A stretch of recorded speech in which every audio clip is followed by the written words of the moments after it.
আল্লাহ নবী সাল্লাল্লাহু তাআলা সাল্লাম বলছেন লাকানা লিকানা মাউলুদুন নবী সাল্লাল্লাহু আলাইহি সাল্লাম হাকাযা হুমাইকা আল আরদ ফিল মাউত দাখালা ফিল জান্নাহ। আল্লাহ নবী বলছে আজকের এই প্যান্ডেলের তলে যত বড় গুনাহগার মানুষই হোক, ও যদি আজকের এই প্যান্ডেলের ভিতরে মারা যায়, আল্লাহ নবী বলছে ও বিনা হিসাবে আল্লাহ জান্নাতে যাবে। আপনার নামাজে খাড়া হয়েছে, আল্লাহু আকবার আলহামদুলিল্লাহ পড়তেছে, নামাজ পড়তে পড়তে আপনার মরণ হয়ে গেল, আপনার জান্নাতে যাবেন এরকম কোনো হাদিস নাই। আপনি রোজা রাখছেন, ইলা সিয়াম, আপনি রোজা রাখছেন, রোজা রাখার অবস্থায় আপনি মারা গেলেন, আপনি জান্নাতে যাইবেন না, নাই কোনো হাদিসের ভিতরে দলিল নাই। আপনি যাকাত দিতেছেন, যাকাত দিছেন, দেওয়ার টাইমে আপনি মারা গেলেন, কোনো হাদিসে লেখা নাই যে আপনি জান্নাতে যাবেন। আল্লাহ নবী বলছে খারাজা আন বাইতি ওয়া দাখালা মাউলুদুন নবী সাল্লাল্লাহু আলাইহি সাল্লাম হা হুনাইকা তারিকা ফিল মাউত। আল্লাহ নবী বলেছে একটা মানুষের নিয়ত করছে বাড়ির থেকে, আল্লাহ ওই ধর্মসভাতে যাব, হাসান গুনি মৌলানা আসবো, ওয়াজ শুনবো, এই নিয়ত করে বাড়ির থেকে বাড়ি হয়েছে, ইলা ফি তারিকিল মাউত, রাস্তার ভিতরে আপনার মরণ হয়ে গেছে। আল্লাহ নবী বলছে ধর্মসভায় এসে পায় না, বাড়ির থেকে বাড়ি হয়েছে নিয়ত করে যে বানাত মাদ্রাসায় ধর্মসভায় যাবো, হাসান গুনি আসবো, ওয়াজ শুনবো, বাড়ি থেকে বাড়ায় আসতেছেন, আস্তে আস্তে রাস্তার ভিতরে মরণ হয়ে গেল। আল্লাহ নবী বলছে ফাদাখালা ফিল জান্নাহ, ও জান্নাতে যাবে। আল্লাহ নবী বলছে ধর্মসভায় সারা রাত ওয়াজ করলো, ওয়াজ করতে করতে ওয়াজ করে করে বাড়ির মুখ যাইতেছে, দোয়া শেষে আখিরি দোয়া হয়েছে, ধর্মসভা করে আপনি বাড়ির ভিতরে যাইতেছেন, যাইতে আপনি রাস্তার ভিতরে মারা গেলেন। আল্লাহ নবী বলল যে মানুষটা ধর্মসভা করে বাড়িতে যাইতেছে, রাস্তার ভিতরে যদি মরণ হয়ে যায়, আল্লাহ নবী বলছে ও জান্নাতে যাবে। এর নাম হলো ধর্মসভা। আর এই ধর্মসভার ভিতরে যদি আমরা কিছু না বুঝি, আপনারা জানেন না আমি কেমনে বুঝাইনি, এরকম কোনো ভাষা নাই আপনাকে বুঝাইনি।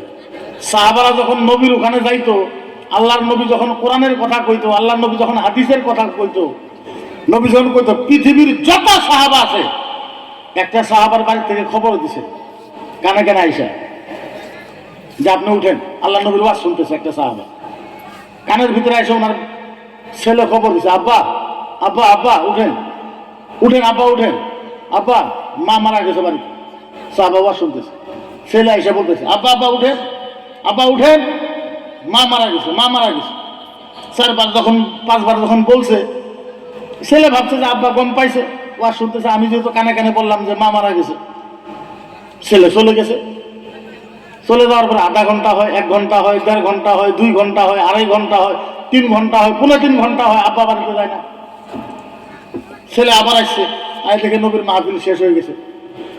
আব্বা এটা কি কারবার আপনার, এখন আপনার বাড়িতে যান না? বলে কেন? কেন? 3.5 ঘন্টা আগে মা মারা গেছে। বলে আমাকে কেন খবর দিলে না? বলে আব্বা আপনাকে তখন তো বললাম। বলে আমি তো শুনি নাই, আমি নবীর ওয়াজের দিকে মগ্ন হয়েছি,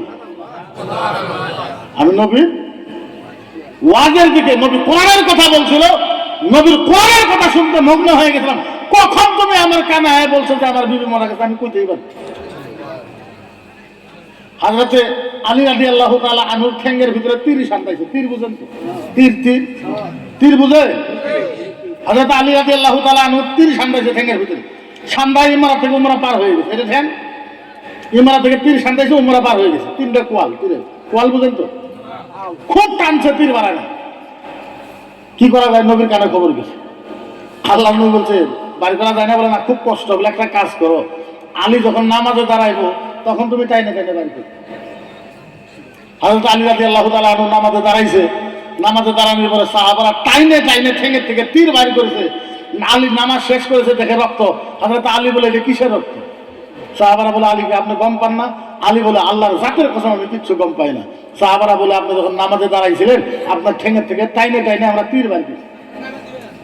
কি বাড়ি করছি? নামাজে দাঁড়াইছে, কইতে এবার না তীর কখন বাড়ি করছি? ওর নাম ইসলাম। ওর নাম কি? কথা বল, ওর নাম কি? আরো জোরে, ওর নাম কি?